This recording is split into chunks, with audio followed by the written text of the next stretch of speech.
struggling rancher, bought a girl labeled too wild for any man, unaware she was born to ride beside him. The saloon doors banged open, and the stale air of dust and sweat thickened. Men leaned on wooden beams, tankards in hand, their laughter punctuated by the hiss of whiskey poured into cracked glasses. Through the haze of tobacco smoke and low lantern light, they saw her. A wild thing dragged into the center of the floor, a young woman, hair tangled, eyes fierce, chin lifted as if daring the world to break her. They called her Tessa. She might have been 22. Her hands were bound behind her by rough rope, but her posture remained defiantly upright. She wore a faded work dress and worn boots, and dirt caked at her wrists. Her eyes, though, were bright, full of storm and fire. Hank McCord, old and bloated, stalked onto a table and pointed a shaking finger at her. His beer gut jutted out, his face flushed red with drink and pride. "This one," he shouted, his voice cracking over the din, "knows not how to cook nor to bow her head. Her tongue cuts better than a blade. She called me out in front of my hands.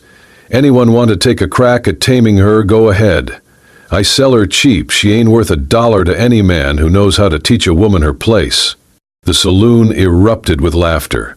A burly blacksmith took a long pull of his ale, slammed the glass down, and roared out loud, "Wild mare, that one. Who'd dare mount her?"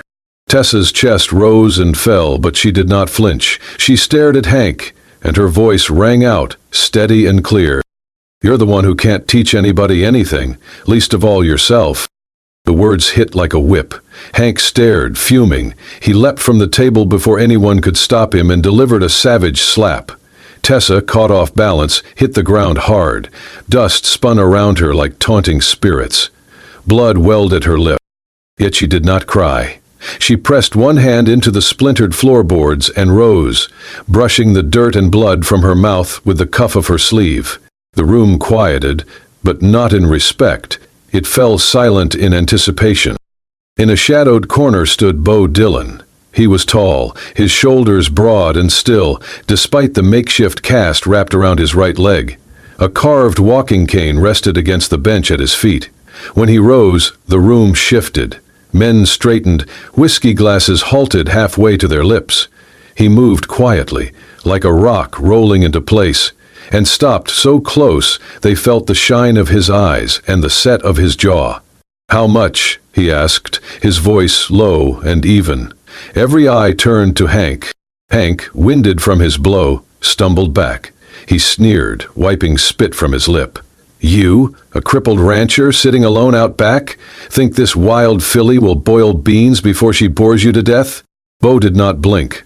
He reached into a worn leather pouch at his belt. The pouch opened with a crisp snap, and then a neat clink of silver coins rattled across the table, past whiskey boots and empty mugs, until they stopped at Hank's dirty hand. "I don't want someone easy to own," he said. "I want someone who's got fire." Time slowed. A man's laughter died halfway through a breath. For once, animosity held its tongue. Bo crouched down and cut the ropes that bound Tessa's wrists. He helped her to her feet, steadying her with a firm hand at her elbow. They stood, facing each other, in the center of the saloon. She didn't smile, she didn't look grateful, but her eyes glowed with something like recognition. An ember sparked in the ashes. He didn't ask her name, she didn't volunteer one. He simply ushered her through the crowd, past the tables of still murmuring men. No one spoke. Some scowled, others watched, uncertain. As they stepped outside into the cool night air, Tessa raised her chin higher, the wind catching stray strands of her dark hair. She walked without looking back at the saloon's swinging doors, where laughter and curses had filled the walls scarcely a moment before. Behind her, beside her, Bo followed. He did not speak. He carried a lantern, its light steady in the dark, but his eyes were on her, the woman who would not bend. And though she would not say the words, something inside Tessa felt a shift, a realization that maybe this man too lived by his own rules, and would not ask her to silence hers. So she walked into the night beside a stranger who had seen her storm and offered something neither training nor ownership could provide: choice. The wagon creaked through the last bend of the dusty trail as dusk draped its silence over the plains. Tessa sat upright beside Bo, her arms crossed, her jaw clenched. Though free of rope, the weight of humiliation still clung to her like dust on her boots. She had not spoken a word since they left Red Hollow, nor had she asked where they were going. Bo's ranch stood at the edge of a shallow ridge, a modest spread of land lined with corral fencing and a weathered barn sagging at one end. His house was simple, 2 rooms and a loft, patched with care but bare of unnecessary comforts. He stopped the wagon, climbed down slowly with the help of his cane, and then turned to offer her a hand. She ignored it, jumped down herself, and followed him wordlessly toward the house. Inside, it smelled of cedar smoke and old leather. He showed her the loft by pointing. A wooden ladder led to a low-ceilinged space above the main room. "Bed's made, clean towel by the basin," he said gruffly. Then, without waiting for thanks, he turned and walked out, leaving her with nothing but the sound of the wind and her own breathing. That night, Tessa did not cry. She lay on the stiff mattress, staring at the rafters, listening to the horses shifting in the barn. She was used to strange roofs, cold floors, men with rough hands and cruel words. This one was different, too quiet, too clean, suspicious. At dawn, before the sun broke, she was up. She drew water from the pump, stoked the stove, and began sweeping the front porch. No one told her to. She just knew better than to leave things undone in someone else's house. By the time Bo opened the door, limping toward the barn, she had already started boiling water for coffee and was scrubbing a saddle near the fence. He paused, taking in the sight, then stepped over and dropped something on the porch rail, a pair of soft, worn leather gloves, small enough for her hands. "Do not act like you're hiding a crime," he said, not unkindly. "Work like you belong here." Tessa took the gloves. She said nothing, but something in her eyes shifted, a tiny crack in the walls she had built so carefully. That afternoon, as she chopped wood by the shed, she caught him watching her. Not judging, just watching. Her swing was practiced. She had done harder work, dirtier work. Chopping wood was almost a kindness. Bo returned to his chair by the fire, his cane leaning against the hearth. She brought him coffee. He looked up, surprised. "When?" he asked. She shrugged. "You paid for me." His jaw tightened. "I paid to get you away from McCord, not to own you." "Same thing to most folks." "Not to me." Silence filled the room again, but it was no longer the cold kind. That night, Tessa lay in the loft, listening again. Not for danger, just for him, the sound of Bo shifting below, the groan of the fire settling, the quiet hush of wind outside. She did not trust him, not yet, but she no longer feared him. And for a girl who had spent her life fighting for every inch of breath and space, that was a beginning. The wind swept steady over the ridge that framed the ranch, sending dry sagebrush whispering along the fence lines. Tessa rode the property each morning now, her hair tucked beneath Bo's old trail hat, her boots dusty, her frame straight in the saddle like she had been born on horseback. She moved with purpose, checking fence posts, tossing feed, her voice calm and low as she herded cattle into the lower field. Bo watched from the porch, cane across his lap, saying little but noticing everything. Late one afternoon, just as the sun began to dip behind the hill, Bo limped toward the barn with a bucket in one hand and a halter in the other. Tessa was brushing down one of the younger horses when she heard the thud, a sharp sound of flesh against earth. She turned. Bo lay awkwardly near the trough, cursing under his breath, his cane several feet away. She ran to him, already crouching. "Do not move," he grunted. "I am not going anywhere."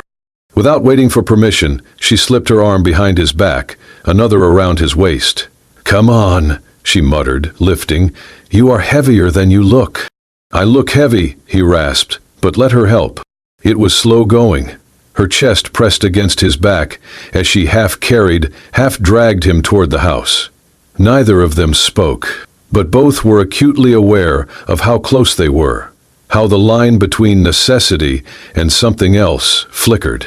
When they reached the steps, she shifted him to a sitting position too quickly. His leg struck the edge of the bench with a dull thump. He winced, gritted his teeth. "Sorry," she said, eyes flicking up, then quickly away. "Not broken," he replied, voice tight. "Just bruised pride." She turned and walked into the house, not waiting for more. Behind her, Bo watched the sway of her shoulders and the way the evening light caught in her hair. He chuckled to himself, a small, surprised sound. Cute, he thought. The word had never once come to mind about Tessa, until now. The next morning she found a note beside her plate. Tessa, feed bins low, check north fence. Her name, not girl, not you, just Tessa. She touched the paper once with her fingers before tucking it into her apron. That night, after the chores were done and the lantern glowed low, she sat across from Bo by the fire. He poured her a tin cup of coffee, neither of them speaking for a while. Then, quietly, as if measuring each word, she said, "My parents were killed when I was 8. I saw it happen. Bo looked at her, said nothing.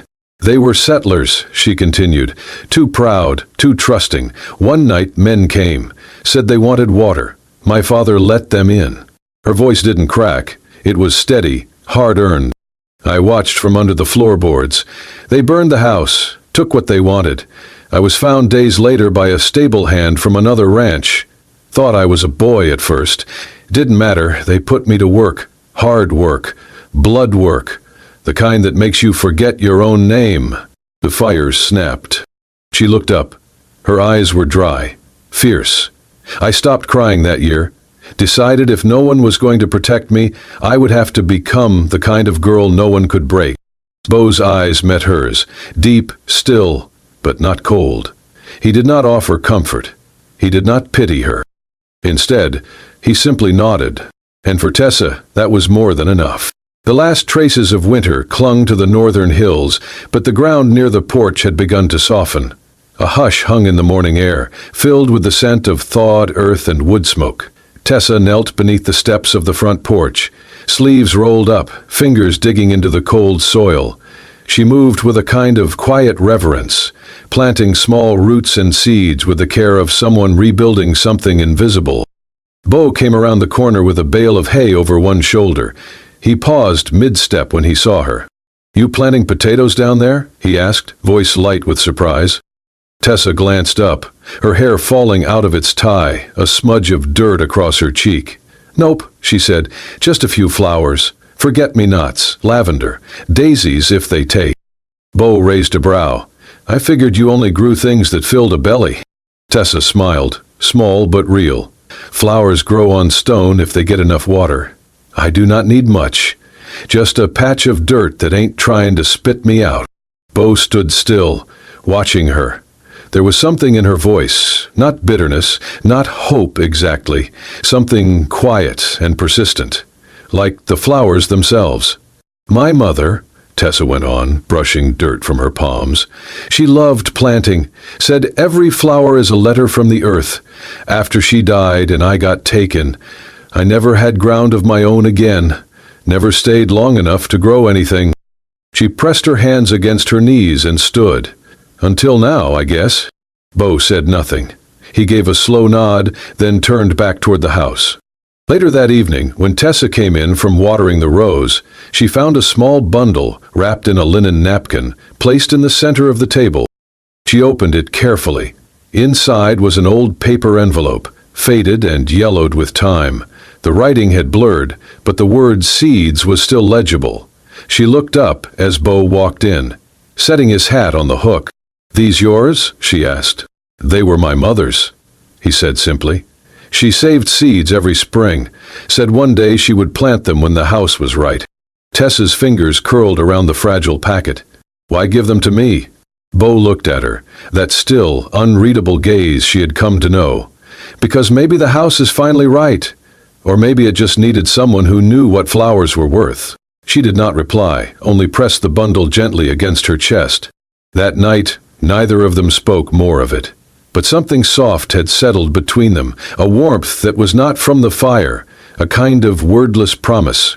In a place where nothing had grown before, something had begun to bloom. The wind came up from the south that morning, carrying the smell of sagebrush and the sharp tang of dust. Bo was chopping wood near the barn when he spotted the figure riding up the main path, a man in a gray suit, too fine for the hills. His black boots polished, face clean-shaven beneath a bowler hat. The man dismounted like he owned the land and walked straight toward the porch, a satchel in hand. Bo wiped his brow, set down the axe, and limped toward the house.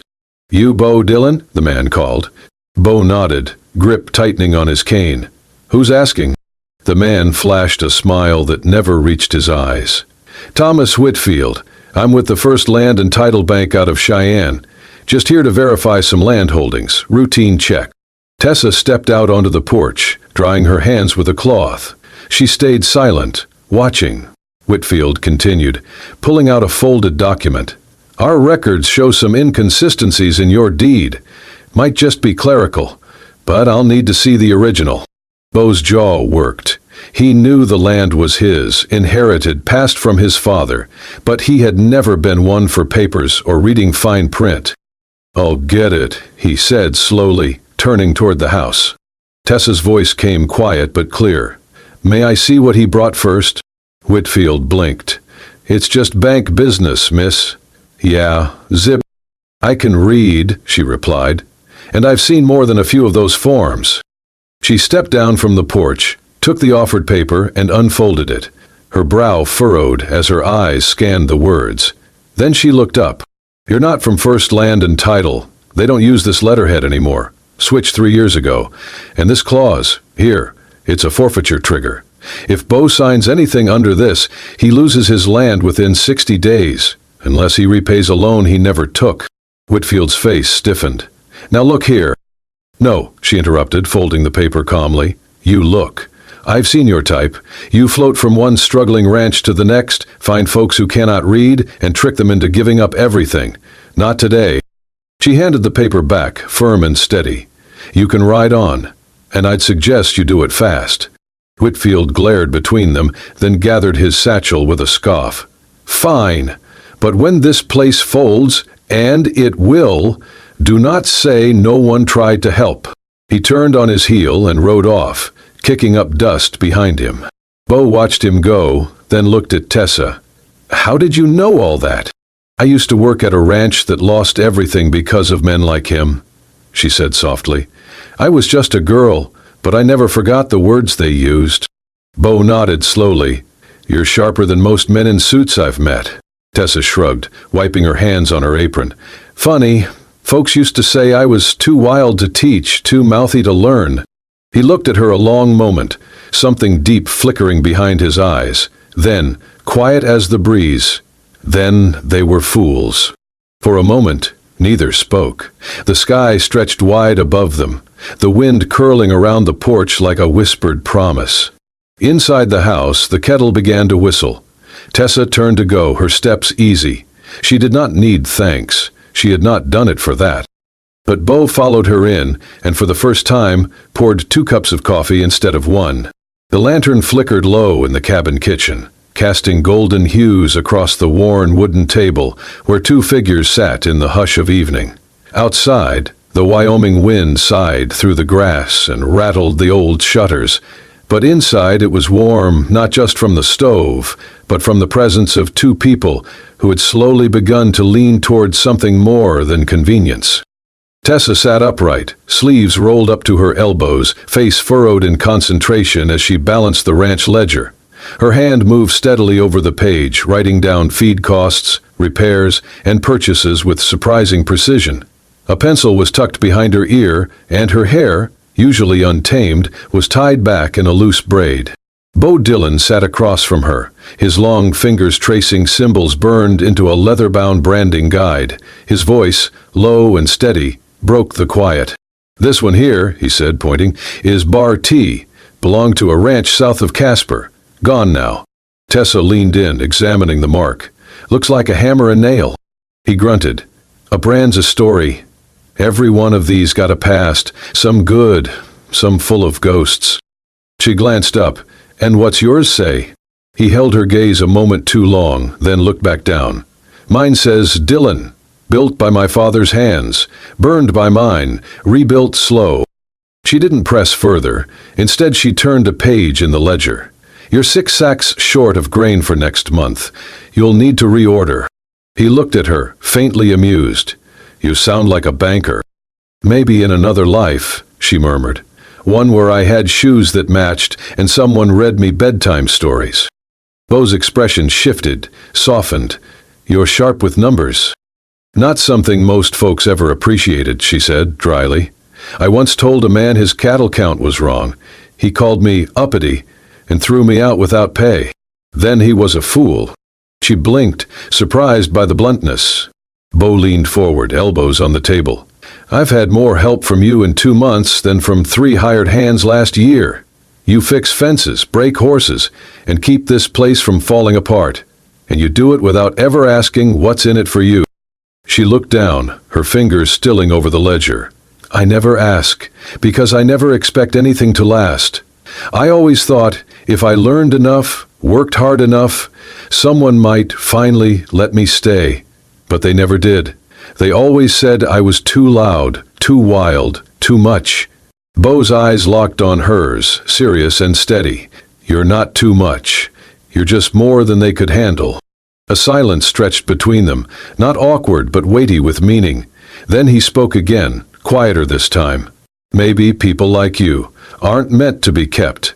Maybe they're meant to be chosen." She looked up slowly, her expression unreadable. "Chosen?" He nodded once. "By someone who sees all of you, not just the pieces they want." Her voice caught a little when she asked, "Is that what you see?" He held her gaze. "I see someone who was born for more than what the world gave her." A blush rose to her cheeks and she looked away, unsure what to say. After a beat, he added, with a small, tentative smile, "Do you mind if I call you Tess?" She turned back to him. "Tess? It's shorter," he said, shrugging slightly. "Softer, maybe. And I figured you deserved something gentle for once." She laughed softly, a surprised, quiet sound. "No one's ever shortened my name before. Usually they just shout it." "Well," he said, smiling, "I ain't shoutin'." She paused, searching his face, then nodded. "All right, Ted." He tapped the ledger lightly. "You missed a number on that last row." She rolled her eyes and leaned back over the book, the blush still faint on her cheeks. "I did not." "You did," he said, still grinning. They sat like that a while longer, the fire crackling, the prairie wind moaning in the distance. Two people who had never been taught how to belong, slowly beginning to find a way. And as she corrected the line in the ledger, Beau sat quietly, watching her, thinking that sometimes the strongest people were the ones who had learned to walk through the fire and still found the strength to grow wildflowers from the ashes.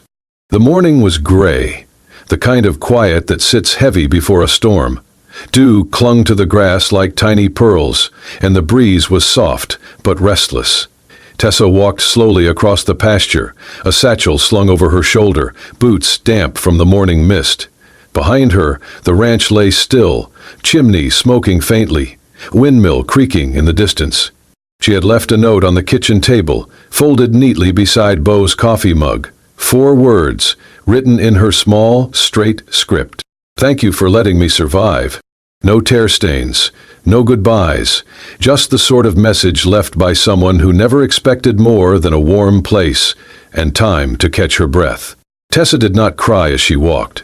Her eyes were dry, her breath even, but each step felt heavier than the last. Because even though she told herself it was time to go, that she had earned her keep and nothing more, her heart had begun to root itself in the dirt she once thought too hard to call home. She reached a shallow creek at the base of the ridge, water glinting like glass over the stones. She sat on a flat rock, unslung her satchel, and stared down into the moving current. No sound but birdsong and her own heartbeat. Then, hooves. She heard them before she saw him. Beau's horse slowed on the ridge above. His silhouette against the pale sky was unmistakable. Tall, broad-shouldered, one knee still stiff in the saddle. He dismounted slowly, wincing slightly as his boot hit the ground. For a long second, he just stood there. Then he walked down to her. Tessa stayed seated, arms folded over her knees, not turning. When he was close enough to see the crease between her brows, he said softly, "You left before breakfast." She didn't answer. He looked around, at the satchel, the empty space beside her, the raw silence hanging in the air.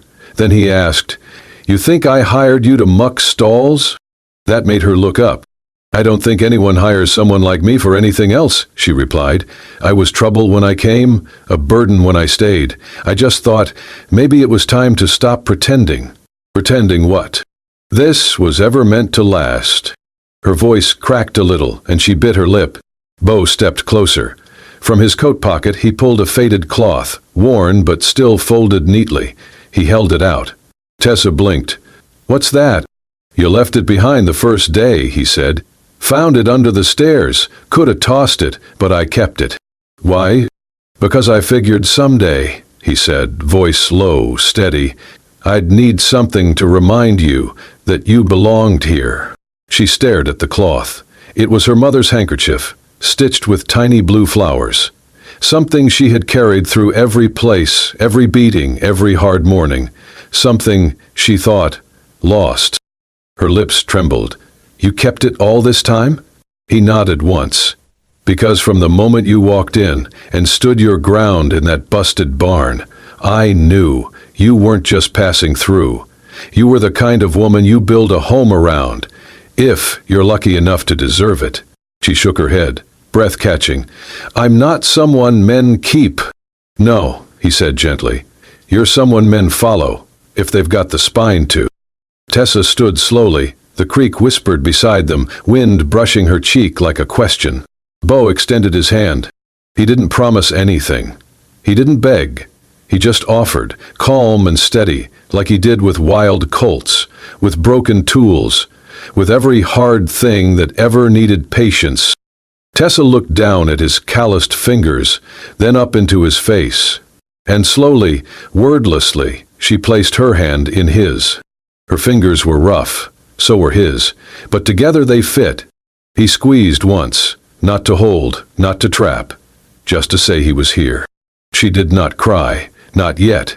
But in that moment, by the creek and the rocks and the sky turning gold above them, she knew. She was no longer just surviving. She was starting to live. Summer rolled in with golden dust and humming bees, and Wildflower Ridge bloomed in full. The ranch was no longer a quiet, half-forgotten place tucked against the hills. It pulsed with life. Cattle grazed lazily across wide pastures, fences stood tall and tight, and the garden behind the cabin overflowed with color. Lavender, forget-me-nots, and daisies swayed in the heat, their fragrance drifting on the wind. Tessa rode the fence line each morning, her hat pulled low and braids swinging behind her. She barked commands, patched brakes, pulled calves from thorny traps, and by noon returned with dust on her boots and a spark in her eye. The boys in town started calling her Miss Tess who rides like thunder, though not one of them could keep up with her in the saddle. She was no longer just helping Bo, she was running the ranch with him. They never made announcements, never needed to. But the way she walked beside him at the general store, hand brushing his, the way he passed her tools without asking, the way she handed him coffee every sunrise, with the quiet smile of someone who had made peace with herself, it was all clear as glass. On one warm evening, with crickets chirping and the sun hanging low like a coin in the west, Bo saddled his horse and whistled for her. She met him outside the barn, curious. "You planning on running off?" "Only if you're coming too." She arched a brow. "Where we headed?" "You'll see." They rode side by side, hooves kicking up soft clouds of dirt. The trail wound past the southern field, over the small ridge where wildflowers bloomed thickest in spring. It had been Tessa's idea to scatter seed there. The soil was rocky, the hill half barren, but she said it deserved something beautiful. Now, in the golden light of dusk, that hill was ablaze with color. Bull dismounted and tied his horse. She followed suit. Together they climbed the last slope on foot, boots crushing wild petals. At the top they stood in silence. The flowers brushed their knees. Wind moved through them like a hymn. In the distance, the ranch lay quiet and golden, safe under their shared care. Bo cleared his throat. You said something once about how flowers can grow on rock. Tessa turned, curious. I did. He looked at her, steady and calm. Got me thinking, if flowers can grow on stone, maybe love can too. She didn't speak, just watched him, every wall inside her trembling but not falling. Bo took a slow breath. Where does it grow, Tess? Love, I mean. She blinked, then smiled softly. A smile full of everything she had been and everything she had become. In people, she said, who ain't afraid of where they came from, even when it hurt. His eyes dropped for a moment. Then he reached into his coat pocket. From it, he pulled a piece of leather, worn, curved with age. It was the old horse rein he had carried since boyhood, the first one he'd ever carved. And in the center, a single letter burned into it. T. I ain't got a ring, he said. Never figured I'd need one. He stepped closer and held it out. But this has followed me longer than any man or woman. Through war, through storms, it's the only thing I ever trusted to hold steady. Tessa stared at the strip of leather. Her throat tightened. I want it to follow you now, Bo said. If you'll let it. She didn't answer right away, just reached out, her calloused, sun-browned fingers brushing his. She took the leather, looped it gently around her wrist, then met his eyes. You didn't try to tame me, she whispered. No, he said. You're not a thing to be tamed. You just stood beside me. He nodded. That's the only way I want it, he said. Beside you. Always. They stood like that, long after the sun dipped behind the ridge. No vows, no preacher. Just flowers, wind, and two souls who had stopped running. From that day forward, folks didn't call it Dillon Ranch anymore. They called it Wildflower Ridge. Not just for the blooms, but for the woman who made them grow. Tessa rode beside Bo every day after.